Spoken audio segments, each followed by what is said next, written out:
Yo, what's up, YouTube?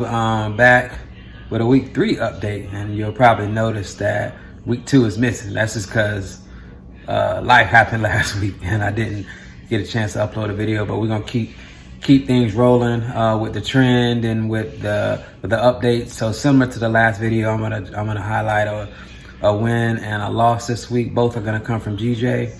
And then we'll talk a little bit about at the end about my current FTMO account and the plan for the next 2, because you remember I'm on a road to 300K. So stay tuned.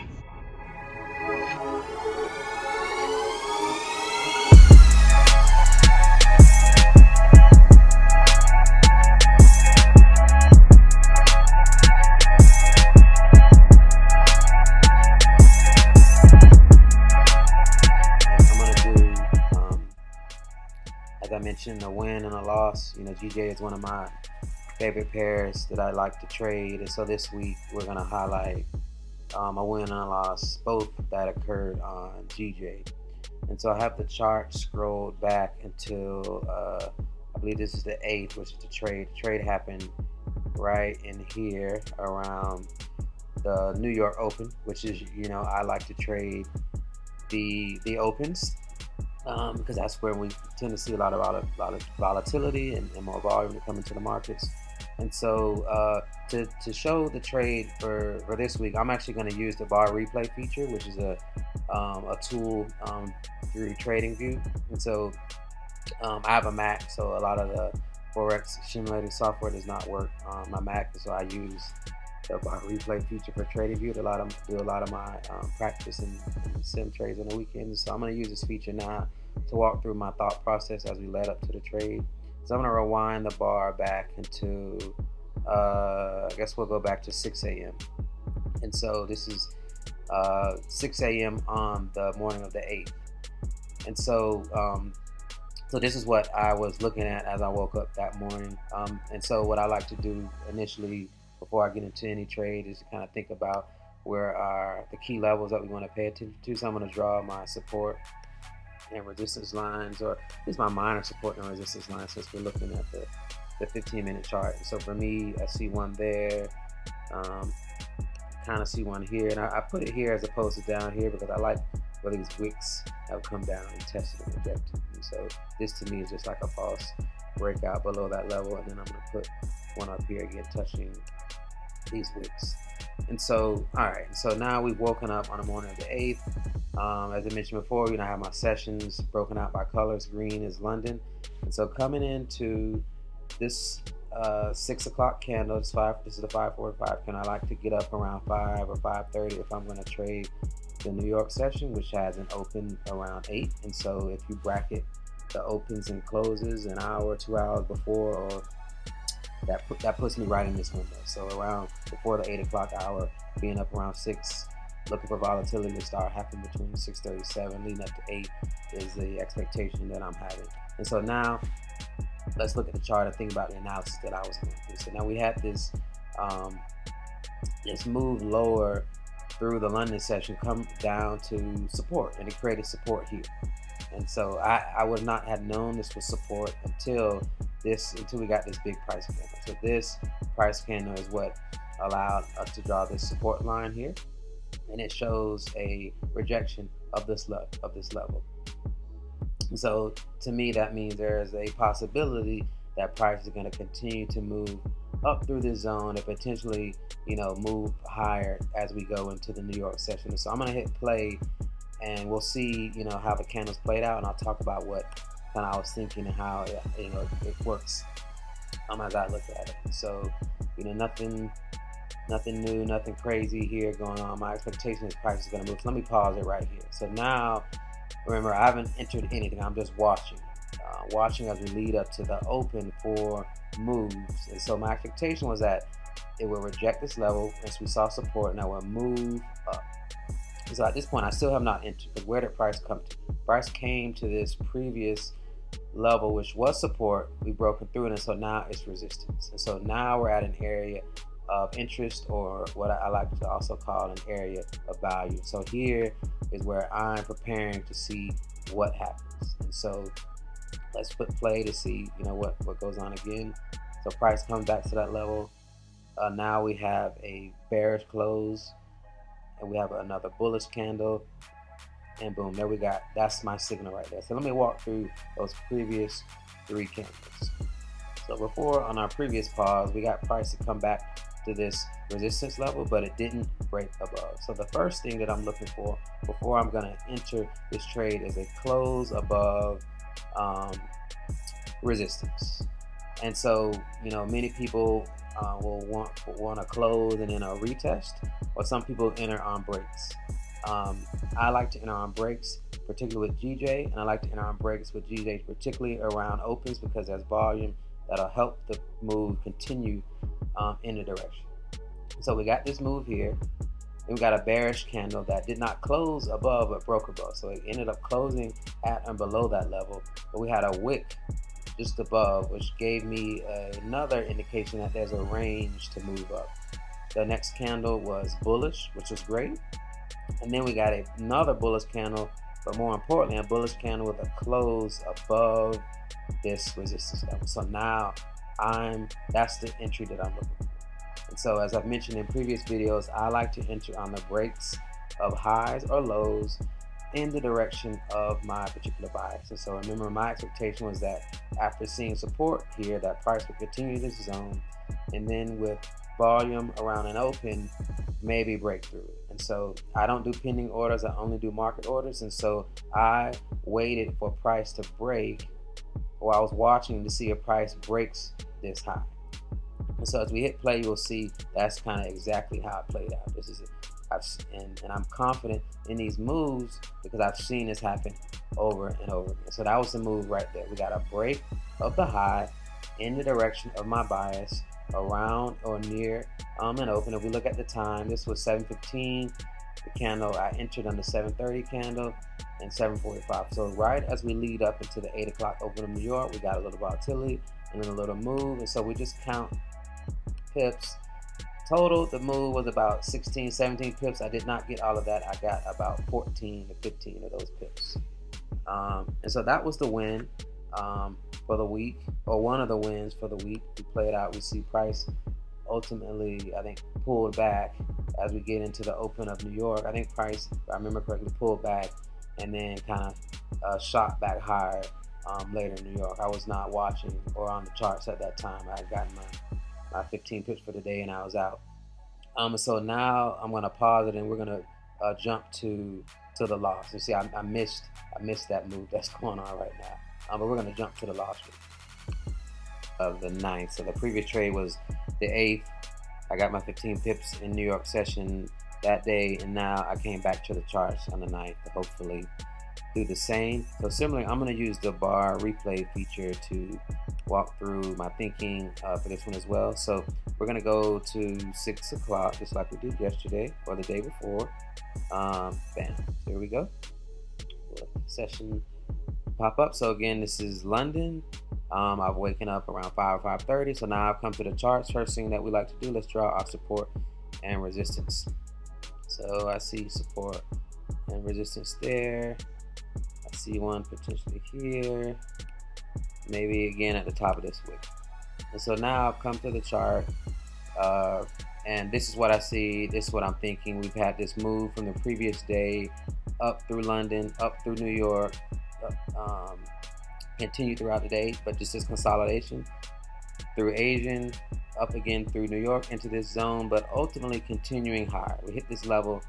So to me, looking like we're in a bullish direction, bullish move. So my expectation is that price is going to continue to be bullish, and so that's what I was looking for.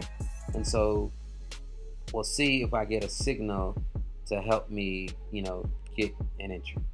So I'm going to hit play on the bar replay, and let's watch the candle as they move forward.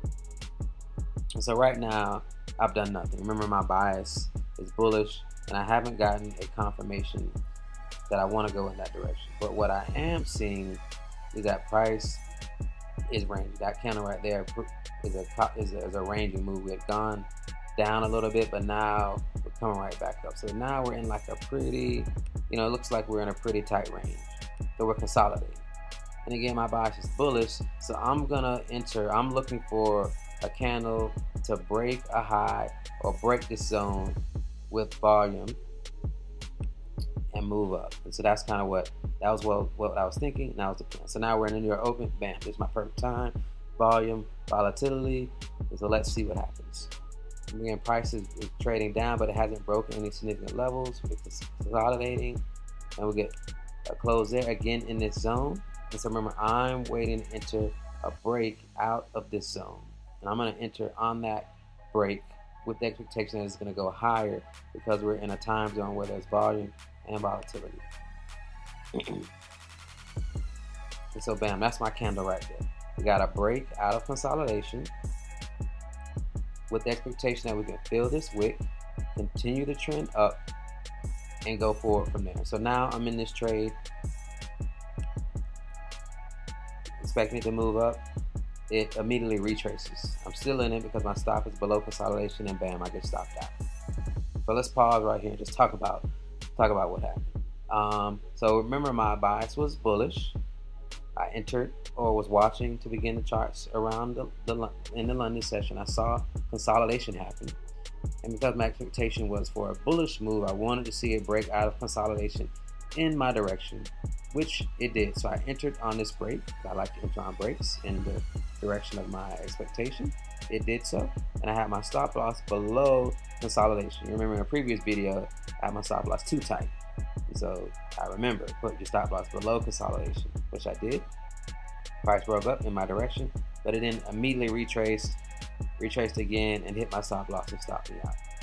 And so this trade, it was a loss. It initially was positive. So after this break, I got maybe 4 or 5 pips. I tend to try to hold for 10 pips, which is why I didn't take those profits and go. So it was a winner initially, but it ended up being a loser because it reversed and hit my stop loss. And so this is what I call probability loss. And so my expectations and my setups played out, but nothing is 100%.